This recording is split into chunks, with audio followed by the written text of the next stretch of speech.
আসসালামু আলাইকুম ওয়া রাহমাতুল্লাহি ওয়া বারাকাতুহু। শুরুতেই সামিয়ানার পিছনে যারা আছে আমি তাদেরকে দু হাত ধরে অনুরোধ করব, আপনারা যদি সামনে আসেন এক্ষেত্রে আমি অনেক খুশি হব। দৌড়ে আসুন তাড়াতাড়ি। মাশাআল্লাহ মাশাআল্লাহ, জাযাকাল্লাহ। নাহমাদুহু ওয়া নুসাল্লি আলা রাসূলিহিল কারীম। আম্মা বা'দু ফাআউযু বিল্লাহি মিনাশ শাইতানির রাজীম। বিসমিল্লাহির রাহমানির রাহিম। ইয়া আইয়ুহাল্লাযীনা আমানু কুতিবা আলাইকুমুস সিয়ামু কামা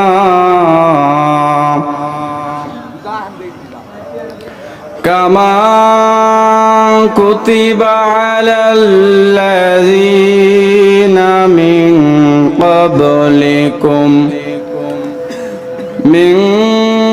قبلكم لعلكم تتقون.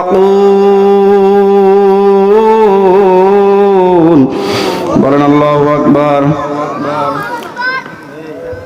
أو كما قال رسول الله صلى الله عليه وسلم عن أبي هريرة رضي الله تعالى عنه قال قال رسول الله صلى الله عليه وسلم من صام رمضان إيمانا واحتسابا غفر له ما تقدم من ذنبه ومن قام رمضان إيمانا واحتسابا غفر له ما تقدم من ذنبه ومن قام ليلة القدر إيمانا واحتسابا غفر له ما تقدم من ذنبه متفق عليه. إن الله وملائكته يصلون على النبي يا أيها الذين آمنوا صلوا عليه وسلموا تسليما. আলহামদুলিল্লাহ, সমস্ত যাবতীয় প্রশংসা সেই মহান আল্লাহ পাকের দরবারে, যে মহান রব্বুল আলামিন অত্যন্ত ভালোবেসে মহব্বত করে আজকের এই ঐতিহাসিক তাফসিরুল কোরআন মাহফিলে আসার এবং বসার তৌফিক দান করলেন। আপনারা কি খুশি না বেজার? যদি হয়ে থাকেন খুশি, মুখে নিয়ে হাসি, আওয়াজ দিয়ে বেশি আবারও শুকরিয়া আদায় করা যাবে না যুবক ভাইরা? সকলে আবার শুকরিয়া আদায় করি, সকলে বলি আলহামদুলিল্লাহ। পাশাপাশি দুরূদ ও সালাম বর্ষিত হোক বিশ্বনবী, বিশ্বনেতা, সাইয়্যিদুল মুরসালিন, খাতামান নবীন, রাহমাতুল লিল আলামিন, তার প্রতি লাখো কোটি দুরূদ ও সালাম বর্ষিত হোক। সকলে অন্তরে মহব্বত নিয়ে বলি সাল্লাল্লাহু আলাইহি ওয়াসাল্লাম। আলোচনার টাইম যে কোনো মুহূর্তে শেষ হবে, যার কারণে বেশি ভূমিকা আমি লম্বা করব না। আমি এখানে আলোচনা স্টার্ট করতে চাই। আপনারা কি আলোচনা শুনবেন? প্লিজ দুই হাত ধরি সামিয়ানার নিচে এসে বসেন। আমি শুরুতে যে আয়াত তেলাওয়াত করেছি সেটি হচ্ছে সূরাতুল বাকারা 183 নম্বর আয়াত। পবিত্র কোরআনের সর্ববৃহৎ সূরা সূরাতুল বাকারা। কি বলেন, ঠিক কিনা? আল্লাহ তাআলা এই আয়াতের মধ্যে বলেন, ইয়া আইয়ুহাল্লাযীনা আমানু, হে ঈমানদারগণ, কুতিবা আলাইকুমুস সিয়াম, তোমাদের উপর সিয়ামকে ফরজ করা হয়েছে। কামা কুতিবা আলাল্লাযীনা মিন ক্বাবলিকুম, যেমনি ভাবে ফরজ করা হয়েছিল তোমাদের পূর্ববর্তী লোকদের উপর, লাআল্লাকুম তাত্তাকুন, যাতে তোমরা তাকওয়াবান হতে পারো। আমার বন্ধুগণ,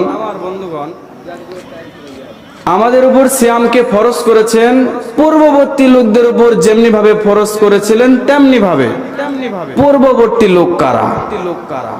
পূর্ববর্তী লোক হচ্ছে হযরত মুহাম্মদ সাল্লাল্লাহু আলাইহি ওয়াসাল্লামের আগের জামানায় যেসব লোক দুনিয়ার জমিনে অবতীর্ণ হয়েছিলেন, এসেছিলেন, তারাই হচ্ছে পূর্ববর্তী লোক। তাদের উপরও এই রোজাটা ফরজ করে দেওয়া হয়েছিল। সুবহানাল্লাহ বলবেন না? আমার বন্ধুগণ, আল্লাহ তাআলা বলেন, ইয়া আইয়ুহাল্লাযীনা আমানু, হে ঈমানদারগণ। আল্লাহ তাআলা মুমিন বান্দাদের অত্যন্ত ভালোবেসে মহব্বত করে ইয়া আইয়ুহাল্লাযীনা আমানু বলে ডেকেছেন। হে বিশ্বাসীগণ, হে মুমিনগণ, হে ঈমানদারগণ, কুতিবা আলাইকুমুস সিয়াম, তোমাদের উপর সিয়ামকে ফরজ করে দেওয়া হয়েছে। কামা কুতিবা আলাল্লাযীনা মিন ক্বাবলিকুম, যেমনি ভাবে ফরজ করা হয়েছিল তোমাদের পূর্ববর্তী লোকদের উপর। কেন ফরজ করা হয়েছে? লাআল্লাকুম তাত্তাকুন, যাতে তোমরা তাকওয়াবান হতে পারো, যাতে তোমরা আল্লাহ ভীতি অর্জন করতে পারো। আমার বন্ধুগণ, নামাজকে যেমন আল্লাহ তাআলা ফরজ করেছেন, রোজাটা এটাও আল্লাহ তাআলা আমাদের উপর নামাজের মতনই ফরজ করেছেন। কি বলেন, ঠিক কিনা? রাসূলুল্লাহ সাল্লাল্লাহু আলাইহি ওয়াসাল্লাম বলেন, এই বক্স একটা আমার কানের দিকে দেন, আওয়াজটা মনে হচ্ছে খালি আকাশ অব্দি ভাসিচ্ছে, কানও তো আসছে না। আবু হুরায়রা রাদিয়াল্লাহু তাআলা আনহু قال قال رسول الله صلى الله عليه وسلم بني الاسلام على خمس شهادات أشهد أن لا إله إلا الله وأن محمدا عبده ورسوله أقيم الصلاة وآتوا الزكاة والبيت الحج وصيام رمضان। রাসূলুল্লাহ সাল্লাল্লাহু আলাইহি ওয়াসাল্লাম বলেন, ইসলাম ধর্ম 5টি খুঁটির উপর, 5টি স্তম্ভের উপর প্রতিষ্ঠিত। তার ভিতর 1 নম্বর হচ্ছে আল্লাহ তাআলা ছাড়া কোনো মাবুদ নাই এবং মুহাম্মদ সাল্লাল্লাহু আলাইহি ওয়াসাল্লাম তার বান্দা ও রাসূল। 2 নম্বর হচ্ছে সালাত আদায় করা। কালেমা পাঠ করার পরে সর্বপ্রথম যে কাজ আমার আপনার জন্য হবে সেটা হচ্ছে সালাত। এরপরে আমার আপনার জন্য যে কাজ হবে যাকাত আদায় করা, তারপরে সামর্থ্য থাকলে হজ সম্পাদন করা, তারপরে 5 নম্বরে যে ইসলামের ভিত্তি হচ্ছে সেটা হচ্ছে ওয়াসিয়ামুর রমাদান, রমজান মাসের সিয়াম পালন করা। উক্ত হাদিস থেকে আমরা বুঝতে পারলাম নামাজ যেমন ফরজ, রোজাও তেমনি ভাবে আমাদের উপর ফরজ করে দিয়েছেন। আমার বন্ধুগণ, যে হাদিস আমি আপনাদের মাঝে তেলাওয়াত করেছি, হাদিসটি বর্ণনা করেছেন বিখ্যাত সাহাবী আবু হুরায়রা। তিনি বলেন যে রাসূলুল্লাহ সাল্লাল্লাহু আলাইহি ওয়াসাল্লাম বলেছেন, মান সামা রমাদানা ঈমানান ওয়া ইহতিসাবান গুফিরা লাহু মা তাকদ্দামা মিন যামবি। রাসূলুল্লাহ সাল্লাল্লাহু আলাইহি ওয়াসাল্লাম বলেন, যে ব্যক্তি ঈমানের সাথে সওয়াবের আশায় রমজান মাসের সিয়াম পালন করে, ওই ব্যক্তির অতীতের সকল গুনাহকে আল্লাহ তাআলা ক্ষমা করে দেয়। সুবহানাল্লাহ। আর কয়েকটা দিন পরেই, 2 থেকে 3 দিন পরে আমাদের মাঝে রমজান মাস উপস্থিত হয়ে যাবে। কথা বলেন, ঠিক কিনা? রমজান মাসে আমাদের প্রস্তুতি গ্রহণ করতে হবে, সেই মাসে ইবাদত করতে হবে। রাসূল বলেন, মান সামা রমাদানা ঈমানান ওয়া ইহতিসাবান গুফিরা লাহু মা তাকদ্দামা মিন যামবি। যে ব্যক্তি রমজান মাসের সিয়াম পালন করে, ওই ব্যক্তির অতীতের গুনাহ আল্লাহ তাআলা ক্ষমা করে দেয়। বলেন সুবহানাল্লাহ। এখানে শর্ত হলো 2টা। 1 নম্বর শর্ত হচ্ছে ঈমানান, 2 নম্বর শর্ত হচ্ছে ওয়াহতিসাবান। ঈমান থাকতে হবে। ঈমানবিহীন যদি আপনি সিয়াম পালন করেন, ওই সিয়াম পালন করাওটা না করাওটা। আর 2 নম্বর শর্ত হলো সওয়াবের আশা থাকতে হবে। আপনি যে সিয়াম রাখছেন, আপনার অন্তরে নিয়ত থাকতে হবে, আশা থাকতে হবে যে আমি সিয়াম রাখতেছি, আল্লাহ এর প্রতিদান দিবে, এর ফল দিবে। এইটা যদি নিয়ত করেন তো আপনি সওয়াব পাবেন, নসিব পাবেন না। পরের অংশে রাসূলুল্লাহ সাল্লাল্লাহু আলাইহি ওয়াসাল্লাম বলেন, মান কামা রমাদানা ঈমানান ওয়া ইহতিসাবান গুফিরা লাহু মা তাকদ্দামা মিন জামবি। আমার বন্ধুগণ, যে ব্যক্তি রমজান মাসে রাত্রে ইবাদত করে কাটায়, ওই ব্যক্তির অতীতের গুনাহ আল্লাহ তাআলা ক্ষমা করে দেয়। সুবহানাল্লাহ। ইমানের সাথে সওয়াবের আশায় রমজানের রাত্রিতে যে ইবাদত করে, মান কমা এর ব্যাখ্যায় আলেম ওলামাগণ বলেছেন, মান কমা দ্বারা রাত্রে সালাত আদায়ের কথা উল্লেখ করা হয়েছে। আমরা যে তারাবির সালাত আদায় করি কিনা? তারাবির সালাত আদায় করি। এই তারাবির সালাতের কথা অনেক আলেম ওলামাগণ বলেছেন, যে ব্যক্তি এই তারাবির সালাত আদায় করবে, আল্লাহ তাআলা বলেন ওই ব্যক্তির অতীতের সকল গুনাহ আল্লাহ তাআলা ক্ষমা করে দিবেন। 3 নম্বরে যে কথা রাসূলুল্লাহ সাল্লাল্লাহু আলাইহি ওয়াসাল্লাম বলেন, যে মান কামা লাইলাতুল কদরি ঈমানান ওয়া ইহতিসাবান গুফিরা লাহু মা তাকদ্দামা মিন জামবি। রমজানের শেষ দশকে একটা শ্রেষ্ঠ রাত রয়েছে, সেইটা হচ্ছে লাইলাতুল কদরের রাত। এটি এমন রাত, যে রাত হচ্ছে 1000 মাসের চাইতে উত্তম রাত। এই রাতে কোরআন নাজিল করেছেন। এই রাত এমন একটি রাত, যে রাতে বান্দা যদি আল্লাহ তাআলার কাছে চোখের পানি ফেলে কান্না করে ক্ষমা চাইতে পারে, আল্লাহ তাআলা তারে ক্ষমা করে দিবেন। সুবহানাল্লাহ বলি। রাসূল বলেন যে এই রাতে যদি কেউ ইবাদত করে কাটায়, ওই ব্যক্তির অতীতের গুনাহ আল্লাহ তাআলা ক্ষমা করে দিবেন। বলেন সুবহানাল্লাহ। এখানে শর্ত হলো দুইটা। 1 নম্বর হচ্ছে ঈমানান ওয়া ইহতিসাবান। ঈমান থাকতে হবে, সওয়াবের আশা থাকতে হবে। আপনি নামাজ পড়তেছেন, সওয়াবের আশা রাখলেন না, আপনার নামাজ পড়ে সওয়াব পাবেন না, কারণ আশা থাকা লাগবে, ঈমান থাকা লাগবে। আমরা হচ্ছে ঈমান বিহীন অবস্থায় রোজা যদি রাখি, লাভ নাই, 1 পয়সা লাভ নাই। আমার বন্ধুগণ, সময় সংক্ষিপ্তর দিকে এগিয়ে যাচ্ছে। রাসূলুল্লাহ সাল্লাল্লাহু আলাইহি ওয়াসাল্লামের হাদিস আমি আপনাদের সামনে বর্ণনা করতে চাই। আদম সন্তানের নেক আমল বাড়ানো হয়ে থাকে। আল্লাহর রাসূল বলেন, প্রত্যেক নেক আমল 10 গুণ হতে 700 গুণ পর্যন্ত বাড়িয়ে দেওয়া হয়। এইটা হাদিসে কুদসির ভিতরে এভাবে বলা হলো, আল্লাহ তাআলা বলেন, তবে সিয়াম ব্যতীত নামাজ যদি আপনি আদায় করেন, আপনার নামাজ সাপোজ উদাহরণ আপনাকে 100 নেকি দেওয়া হবে। আমার বন্ধুগণ, কিন্তু রোজা যদি আপনি পালন করেন, আল্লাহ তাআলা বলেন রোজার সওয়াব 500 দেব, এরকম কথা আল্লাহ প্রতিশ্রুতি দেয় নাই। তাহলে কি বলেছেন? সিয়াম ব্যতীত বলেছেন। কেন সিয়াম ব্যতীত?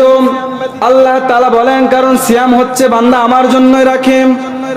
সারা দিন খানা পিনা বাদ দিয়ে, ত্যাগ করে, যাবতীয় অশ্লীল অপকর্ম কাজ বাদ দিয়ে, যাবতীয় কামভাব বাদ দিয়ে বান্দা আমার জন্য সিয়াম পালন করে, বান্দার আমি প্রতিদান নিজ হাতে দিয়ে দেব। সুবহানাল্লাহ। নিজ হাতে প্রতিদান দিবেন। আমার বন্ধুগণ, শুধু তাই নয়, যারা সিয়াম পালন করবে, আল্লাহ তাআলা বলেন সিয়াম পালনকারীদের জন্য 2টা আনন্দ রয়েছে। বলেন তো কয়টা? 2টা আনন্দ রয়েছে। একটা আনন্দ হচ্ছে সিয়াম পালনকারীরা যখন ইফতারের সময় যাবতীয় মুড়ি বোট বুন্দিয়ানের সামনে বসে, আপনারা রোজাদার বুঝবান ব্যক্তি, বলেন তো সেই সময় রোজাদারের মনে আনন্দ হয় কি হয় না? এটা একটি আনন্দের সময়। আল্লাহ তাআলা বলেন রোজাদারের 1 নম্বর আনন্দের সময় হচ্ছে এরা যখন ইফতার নিয়ে বসে, এইটা। আর 2 নম্বর আনন্দের সময় হচ্ছে এরা কিয়ামতের দিনে আল্লাহ তাআলার সাথে সাক্ষাৎ করবে। সুবহানাল্লাহ। যিনি আসমান জমিন সৃষ্টি করলেন, সারা জাহান সৃষ্টি করলেন, তার সাথে আমাদের সাক্ষাৎ হবে। কি করলে? সিয়াম পালন করলে। আমার বন্ধুগণ, আর একটি কথা আমি আপনাদেরকে বলতে চাই। রাসূলুল্লাহ সাল্লাল্লাহু আলাইহি ওয়াসাল্লাম বলেন যে রমজান মাস যখন আসে, প্রথম রাত্রি যখন রমজান মাসের আসে, তখন শয়তানকে আল্লাহ তাআলা শিকল দ্বারা বেঁধে রাখে। বলেন সুবহানাল্লাহ। শুধু তাই নয়, জাহান্নামের দরজা সমূহ বন্ধ করে দেওয়া হয়। শুধু তাই নয়, জান্নাতের দরজা সমূহ খুলে দেওয়া হয়। আল্লাহ তাআলা অসংখ্য জাহান্নামী ব্যক্তিকে রমজান মাসে জান্নাতে প্রবেশ করায়। আমার বন্ধুগণ আরেকটা হাদিস বলে শেষ করে দিব যেহেতু সময় শেষ। আন সাল ইবনে সাদ রাদিয়াল্লাহু তাআলা আনহু قال قال رسول الله صلى الله عليه وسلم ان في جنة بابا يقال له الريان يدخل منه الصائمون يوم القيامة لا يدخل منها أحدكم غيرهم فإذا دخلوا أغلقوا فلا يدخلوا منه أحد সুবহানাল্লাহ বলেন। আমার বন্ধুগণ সাল ইবনে সাদ রাদিয়াল্লাহু তাআলা আনহু হাদিসটি বর্ণনা করেন রাসূল সাল্লাল্লাহু আলাইহি সাল্লাম বলেছেন যে ইন্না ফি জান্নাতান বাবান, জান্নাতের একটি দরজা রয়েছে। ভালো করে বুঝবেন, জান্নাতের কয়টি দরজা রয়েছে? একটি। জোরে বলেন, একটি। রাসূল বললেন যে ইয়াকুলু লাহুর রায়আন, সেই দরজার নাম হচ্ছে রায়আন নামক দরজা। সুবহানাল্লাহ। ইয়াদখুলু মিনহু সায়িমুনা ইয়াউমাল কিয়ামা, কিয়ামতের দিনে ওই দরজা দিয়ে রোজাদার ব্যক্তিরা প্রবেশ করবে। বলেন সুবহানাল্লাহ। রোজাদার ব্যক্তিরা যখন প্রবেশ করা হয়ে যাবে সঙ্গে সঙ্গে সেই দরজাটা বন্ধ করে দেওয়া হবে। এটা হচ্ছে আল্লাহ তাআলা স্পেশাল রোজাদার ব্যক্তির জন্য একটি সম্মানী একটা জান্নাত রেডি করে রেখেছেন আমাদের বাসায়। ভালো করে বুঝবেন, আমাদের বাসায় যখন কোনো আত্মীয় স্বজন আসে, যখন জামাই আসে, যখন অপরিচিত মানুষ আসে, তখন আমরা কিন্তু ভালো একটা ঘর দেওয়ার একটা ব্যবস্থা করি, ভালো একটা বিছানা দেওয়ার ব্যবস্থা করি, ভালো একটা খাবারের আয়োজন করি। কথা বলেন ঠিক কিনা? আল্লাহ তাআলা বলেন যে যখন রোজাদার ব্যক্তিরা আমার কাছে আসবে তারা হচ্ছে উত্তম মেহমান, তারা দামি মেহমান, এই জন্য আমি আল্লাহ তাদের জন্য সম্মান স্বরূপ এই রায়আন নামক জান্নাত রেডি করে রেখেছি। বলেন সুবহানাল্লাহ। আরো জোরে বলি সুবহানাল্লাহ। আমার বন্ধুগণ আমরা সকলে সিয়াম রাখার চেষ্টা করব। আল্লাহ তাআলা যেন আমাদের সকলকে এই রমজান মাসটাকে ইবাদতে আমলে কাটানোর তৌফিক দান করেন। সকলে বলি আমিন।